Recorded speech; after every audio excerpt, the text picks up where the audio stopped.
Thing to know, number 4, new man in charge in Indiana. Fanta, what do you think of Darren DeVries and what he's built in Bloomington? I thought this was number 3. You It skipped. was, but you were so desperate to talk about Illinois that I flip flop 3 and 4.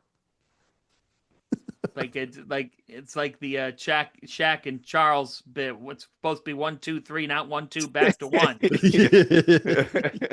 Uh, Dumbass. Hey, I hey, Chuck, where they going? Galveston in that dirty water.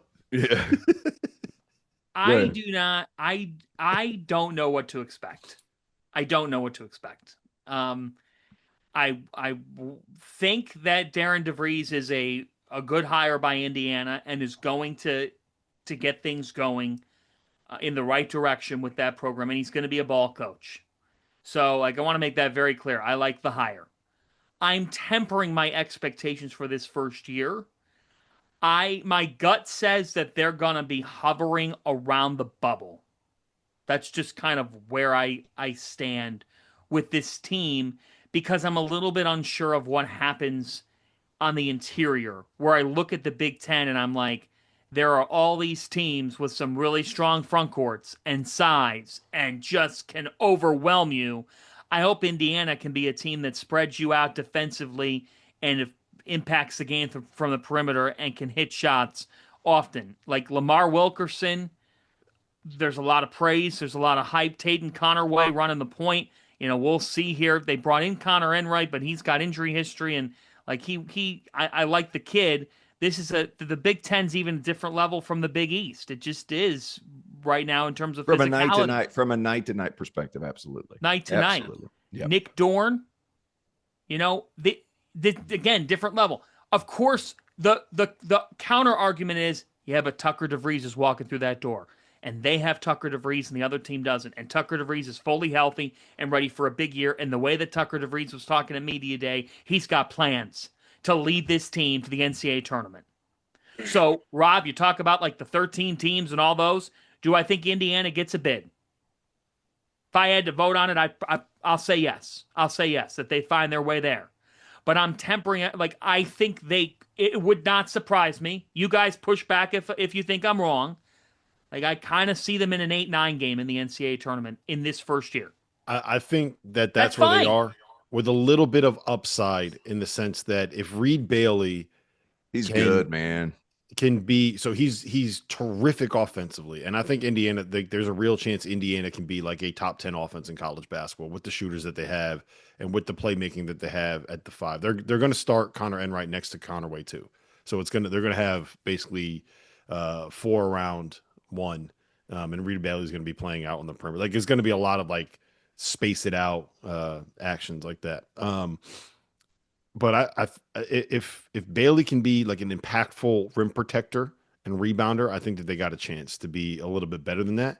But there's also like, I'm a little bit worried about the fact that you got so many shooters out there that have not really proven the ability to go create their own.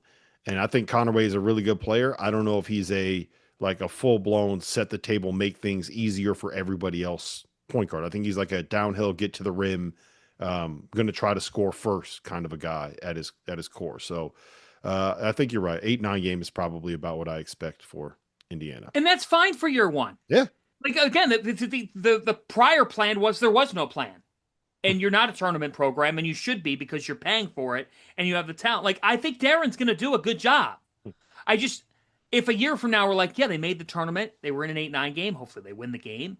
Like, it's okay. Like, Indiana could, guess what? Guess who else was in a first round game and got blown out last year, and then becomes like a Final Four contender this year? Ding, ding, ding, Louisville. Mm-hmm. Louisville. Mm-hmm. Indiana could do that. I believe in Darren. I think for Darren, the biggest thing is like he's got to find a way to get some signature moments in Assembly Hall this year and get things back in this. I want them to be likable, and I think that he will be. I think that they will be. I think there's like some concern. Like, he's a great ball coach.